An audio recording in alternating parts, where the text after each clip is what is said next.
Hello दोस्तों, तो स्वागत है आपका फिर से एपी पॉपकॉर्न पिक्स में। मैं हूं आपका दोस्त एपी।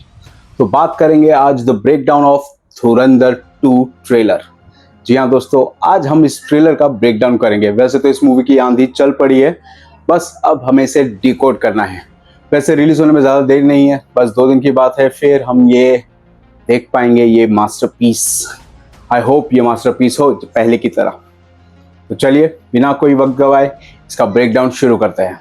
सबसे पहले बात करते हैं इसके ट्रेलर की टाइम की। दोस्तों आपने नोटिस किया इसका ट्रेलर कितने मिनट का है? दोस्तों ये है पूरे 3 मिनट 26 सेकंड का। जी हाँ, ये कुछ और नहीं, ये इसके रिलीज डेट की टाइमिंग हमें बताई गई है। कैसे बताता हूँ। 3 मिनट्स 26 सेकंड्स, 3 यानी मार्च का तीसरा महीना और साल 2026। तो क्या आपने ये पीक लेवल डिटेलिंग पकड़ी थी? तो चलिए अब ट्रेलर को शुरुआत से शुरू करते हैं। तो दोस्तों ट्रेलर की शुरुआत होती है एक ऐसी लाइन से जिसने हिंदुओं को तो तकलीफ दी लेकिन लिबरल्स को भी तकलीफ दी। हिंदू बहुत ही डरपोक कौम है। हिंदुओं को तकलीफ इसके लिए हुई क्योंकि ये कड़वा सच है जिसे सुनकर बहुत सारे हिंदुओं को बुरा लगता है कि हाँ हमने ऐसी गलती की है।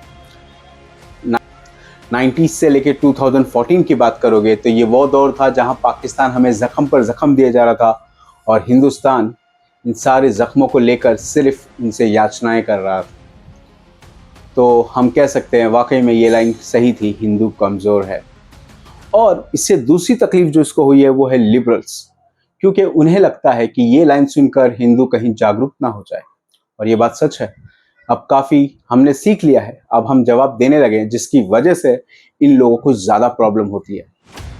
तो ट्रेलर की शुरुआत होती है हिंदू कमज़ोर है इस लाइन से।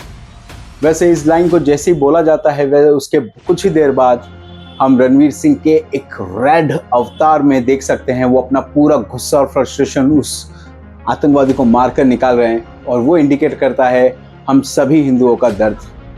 वो सब फ्रस्ट्रेशन जो हमने सुनी है या सही है वो हम वहाँ पर निकालते हुए नजर आते हैं। ट्रेलर में हमें एक जगह ऐसा भी दिखता है जहाँ पर रणवीर सिंह जो है वो मानो तैयारी कर रहा है। वो अपने गन्स को कुछ बहुत सारे गन्स लिया है जिसके ऊपर सैलो टेप्स लपेट रहा है और या पता नहीं क्या कर रहा है, मैगजीन्स बांध रहा है। शायद वो दुश्मन पर अटैक करने की तैयारी कर रहा है। जहाँ तक ट्रेलर देख के मुझे समझ में आता है दोस्तों, बहुत सारी हिडन स्टोरी आपको यहीं से पता चल जाती है। मुझे जहाँ तक लग रहा है कि जैसे कि ये एक पंजाबी फैमिली से बिलोंग करता है जो शिकार हो गई है खालिस्तानी टेररिस्ट लोगों का। जी हाँ, क्योंकि ये एक देशभक्त फैमिली से बिलोंग करता है और देश के लिए लड़ना चाहता है। शायद खालिस्तानियों ने इन पर अटैक किया है और इनकी फैमिली को मार दिया है, जिसके बाद वो सब कुछ भूल जाते हैं और बदले में इतने पागल हो जाते हैं कि सबको चुन चुन कर मारते हैं। ये सीन मुझे ट्रेलर से समझ में आ रहा है और शायद इसलिए उनको सज़ा हो जाती है और फिर बाद में जो हमारे माधवन जी का कैरेक्टर है वो उसे लेकर यहाँ से मिशन में भेज देता है ताकि उसकी सज़ा कम हो जाए और उसे बदला लेने का मौका भी मिले। वैसे तो शायद उसने बदला ले लिया है, मगर और एक सेटिस्फिकेशन। दोस्तों अगर आपने ध्यान दिया होगा तो हमजा हमेशा अपने दुश्मनों का नाम डायरी में लिखता है और ये डायरी किसी डेथ नोट से कम नहीं है। जी हाँ, डेथ नोट कि जिस तरह से डेथ नोट पे नाम लिखने के बाद इंसान मर जाता था, उसी तरह से हमजा जब अपनी डायरी पे नाम लिख देता है तो ये भी कंफर्म हो गया है कि अब वो मरेगा ज़रूर। जिस तरह से उसने रहमान डकैत का नाम उसमें लिखा हुआ था, क्वाइटली श्योर कि बड़े साहब की भी मौत काफ़ी करीब है। दोस्तों ट्रेलर में एक और इंटरेस्टिंग चीज़ है जहां पर हम देख सकते हैं जब हमारा मेन कैरेक्टर है रणवीर सिंह का, जसकृत सिंह रागी, उसका जब नाम दिखाया जाता है तो उसका जब इंट्रोड्यूस किया जाता है तो उसके पीछे हम एक सुदर्शन घूमता हुआ देख सकते हैं जो रेफरेंस देता है लॉर्ड विष्णु का, कि मानो वो तैयार के लिए एकदम उन्होंने इस अत्याचार को ख़त्म करने के लिए अवतार ले लिया है। तो एक रेफरेंस दिया गया है लॉर्ड विष्णु का जो देखने में काफ़ी ब्यूटीफुल सा लगता है, समझना पड़ता है। अच्छा, एक और इम्पॉर्टेंट चीज़ शायद आपको इंटरनेट पर किसी ने ना बताया हो, अगर आप जसकृत सिंह रागी का नाम देखोगे तो वो JSR ये इनिशियल से स्टैंड होता है। और JSR इंडिया में किस चीज़ के लिए मशहूर है? जी हाँ दोस्तों, जय श्री राम के लिए। तो मुझे तो लगता है जानबूझकर ये इनिशियल्स के साथ इसका नाम रखा गया है जिससे इसकी जो कोर ऑडियंस है इससे और ज़्यादा कनेक्ट हो जाए। जैसे आपको याद होगा पहले पार्ट में उसमें एक सीन में जहाँ पर वो शरबत सर्व करता रहता है, तो शरबत सर्व करते करते वो रणवीर सिंह जो हमजा का कैरेक्टर है, वो हमजा है जो है वो कहता है कि सबको ऑरेंज चाहिए। तो यहाँ पर ऑरेंज रेफरेंस कर रहा था इंडिया को। पाकिस्तान में सबको इंडिया चाहिए, बस यही रेफरेंस उन्होंने ऑरेंज को बताने के लिए ऑरेंज वर्ड का इस्तेमाल करके बताया। उसी तरह से जसकीत सिंह राठी जो है वो JSR, वो मुझे लगता है जानबूझकर जय श्री राम के रेफरेंस के लिए डाला गया है। संजय दत्त का इंट्रोडक्शन होता है एक बेहतरीन डायलॉग से, जो है कि तूने सुना नहीं, यहाँ दर्द है। और ये डायलॉग आते ही मुझे ऐसा लगता है स्क्रीन पर एक आग सी लग जाती है, क्योंकि एक इतना स्ट्रॉन्ग कैरेक्टर दिखाया गया है जो पहले पार्ट में ऑलमोस्ट, अगर आप मूवी को पहले पार्ट को देखते हो तो कहीं ना कहीं हमको सबको फील होता है कि रणवीर सिंह हीरो नहीं है, संजय दत्त हीरो है मूवी के। क्योंकि जिस तरह से वो दुश्मनों को मार रहे हैं, हीरो से फाइट कर रहे हैं, तो वो मेन लीड कैरेक्टर की तरह नजर आते हैं। तो लेकिन हाँ, दूसरे पार्ट के ट्रेलर को देख के हम क्वाइटली श्योर कि इस बार संजय दत्त मेन लीड नहीं लगेंगे, इस बार हमको रणवीर सिंह को ही एज अ मेन लीड देखना होगा, क्योंकि वही सबसे ज्यादा एक्शन करते हुए नजर आएंगे। अगले ही सीन में हम ये भी देख पाते हैं किस तरह से जो रणवीर सिंह का कैरेक्टर है वो लियारी पे राज कर रहा है। एक सीन है जहाँ पर वो पैसे लुटा रहा है, गन फायर कर रहा है, वो ये दिखा रहा है कि एक्चुअल में वो लियारी का बादशाह वही है। हाँ, भले ही वो जो उज़ैर बलोच है वो उसका भाई था, मगर शायद उसके अंदर उतनी कैपेसिटी नहीं या लोगों का उतना सपोर्ट नहीं मिला जितना कि हमारे हमजा को मिल रहा है, और लगता है लियारी पे राज उसी का चल रहा है।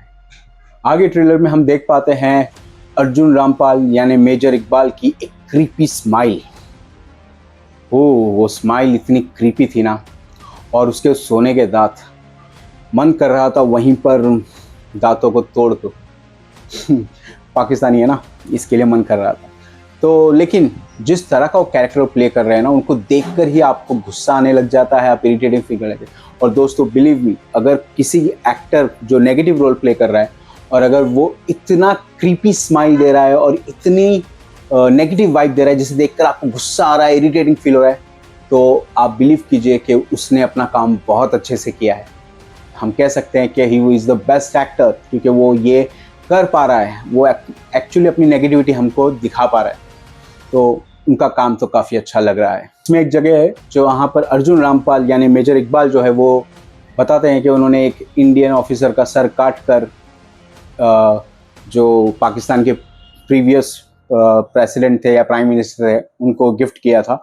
और ये बात सच है दोस्तों, ये वाकई में ऐसा हुआ था, जहाँ पर इस आतंकवादी ने एक इंडियन ऑफिसर का सर काट कर मुशर्रफ के सामने पेश किया था और उसने उसे 1 लाख रुपए दिया था। अब इंसिडेंट तो सच है, लेकिन 1 लाख रुपए वाकई दिया था? ये भूखों नंगों का देश है, पता नहीं इसके 1 लाख रुपए इन्होंने सपनों में भी देखेगा नहीं। व्यापार वाले नोट तो नहीं दे दिए थे उसे। खैर, लेकिन ये इंसिडेंट सच है जहाँ पर सर काटा गया था।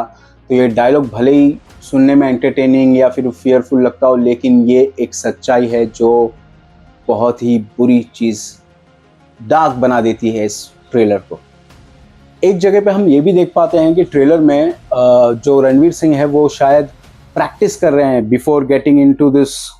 पाकिस्तान में जाने से पहले वो अपना ट्रेनिंग मोड कर रहे हैं, जहाँ पर वो आर्मी के साथ ट्रेन कर रहे हैं। क्योंकि जो ऑफिसर उसके साथ में, शायद ये वही स्पाई है जो पहले पार्ट में भी था। पता है, वो एक जगह पे जहाँ पर वो होटल में आती है, वो बताता है कि रहमान डकैत का बेटा आने वाला है। शायद ये वही स्पाई था जिसके साथ वो ट्रेनिंग कर रहे थे, क्योंकि उन्हें साइड से अगर आप उनका आईब्रोज देखोगे ना, तो लगता है कि वो वही सेम स्पाई था। और ट्रेनिंग इसलिए कह रहा हूँ क्योंकि उनके बैचेस पे बलिदान लिखा हुआ था। तो दोस्तों 1 मिनट 57 सेकंड के ट्रेलर में आप देख पाते हो एक बेहतरीन सीन। जी हाँ दोस्तों, जहाँ पर हम देख सकते हैं जो हमारा रणवीर सिंह का कैरेक्टर है वो शायद अपने घर पर आया है और वो किस तरह से डरा हुआ है, जरा देखिए। $1 एक्सप्रेशन है ना, क्योंकि जिस तरह का एक्सप्रेशन वो दिखा रहे हैं ना, वो साफ बता रहा है कि वो डर रहे हैं। और शायद वो डर रहे हैं क्योंकि शायद उनके माँ बाप के साथ कुछ ऐसा हो गया है जो वो नहीं चाहते थे। मुझे पूरा श्योरिटी है कि वो शायद अपनी ट्रेनिंग से या कहीं बाहर से वापस आए हैं और वो अपने घर पर जा रहे हैं, तभी वो समझ जाते हैं कि उनके घर पर अटैक हुआ है और उनके माँ बाप को मार दिया गया है या कुछ और। और वो डर डर के अंदर जाते हैं, वो एक्सप्रेशन जो है वो कमाल का है दोस्तों। सच में मुझे वो एक्सप्रेशन बहुत ही अच्छा लगा है। अब बात करते हैं हमारे उसके आगे के सीन की। तो जैसे उसमें एक और सीन है जहाँ पर हम देख पाते हैं कि जो यलीना है वो गन पॉइंट कर रही है। आई एम क्वाइट श्योर कि वो गन पॉइंट जो है वो हामजा पर ही कर रही है। शायद उसे पता चल गया है कि हामजा एक इंडियन स्पाई है, मे बी। बट ट्रेलर देखकर तो यही लग रहा है, जो एक्सप्रेशन में यलीना वो कर रही है ना, उसके अंदर गुस्सा दिख रहा है, उसको बिट्रेल फील हो रहा है। तो मेरे ख्याल से तो सीन में वही है। और फिर आगे जाके हम एक और चीज़ नोटिस करते हैं जहाँ पर स्क्रीन पूरा रेड हो चुका है। यस, रिवेंज मोड एक्टिवेट हो चुका है। जो बैकग्राउंड में यारी यारी म्यूजिक है वो भी काफ़ी तेज़ हो जाता है और बीस्ट मोड ऑन हो जाता है, जहाँ पर वो सबको मारना शुरू कर देता है। तो बहुत ही बढ़िया सीन लगता है। और रेड स्क्रीन, पहले पार्ट में तो रेड स्क्रीन पे हमने एक्सपीरियंस किया था, लेकिन यहाँ पर रणवीर सिंह को उस रेड स्क्रीन पर देखना एक अलग ही एक्सपीरियंस दे रहा था दोस्तों। बहुत ही मज़ा आ रहा है ट्रेलर को देखकर। आई एम क्वाइट श्योर ये ट्रेलर जो है ना, ये मूवी का 1% भी नहीं होगा, मूवी इससे ज़्यादा मज़ेदार होगी। वैसे मूवी का जो ट्रेलर है वो काफ़ी हैवी होता जाता है धीरे धीरे। डर, फियर, एक्सप्रेशन, एंगर, ये सारी चीज़ें देते जाता है। आते आते एंड में आते आते उसको थोड़ा सा लाइट कर दिया जाता है, जहाँ पर जो जमाली साहब है वो आपकी बतके वेरी बहुत ही वाइट है और बटक्स वेरी वाइट, ऐसा कुछ डायलॉग कहते हैं जो थोड़ा सा इसको कॉमिक जैसा बना देता है। वरना बाकी पूरा जो ट्रेलर है वो काफ़ी हैवी है और काफ़ी मज़ेदार है, एक्शन से भरा हुआ है। जितना एक्शन हमने इसके पहले पार्ट में देखा उससे कहीं ज़्यादा एक्शन शायद इसके सेकंड पार्ट में होगा। आई एम रियली होपिंग कि धुरंधर विल रॉक। तो बस यही था मेरा ट्रेलर का डिकोडेशन। अगर आपको ट्रेलर का डिकोड करना पसंद आया है तो प्लीज़ लाइक और सब्सक्राइब कीजिए और शेयर कीजिए, और मिलते हैं हम आपको अगले वीडियो में। अब क्योंकि धुरंधर 2 रिलीज होने वाली है, एक आध दिन ही बचा है, तो क्यों ना हम धुरंधर की यादों को ताज़ा करें और कुछ और बातें भी करें धुरंधर से रिलेटेड। वैसे मूवी का रिव्यू भी बहुत जल्दी इससे अपडेट हो जाएगा चैनल पे। आई एम क्वाइट श्योर ये मूवी जो है वो फाड़ने वाली है। वैसे मैंने इसका एक क्वेश्चन डाला हुआ है अपने कम्युनिटी पोस्ट में, आप जाकर वहां पर अपना वोट दे सकते हैं ताकि हमें पता चले कि क्या लोग सोचते हैं कितना पैसा ये कमा पाएगी अपने ओपनिंग डे पे। तो चलिए मिलते हैं अगले वीडियो में, तब तक this is your host AP saying goodbye, take care.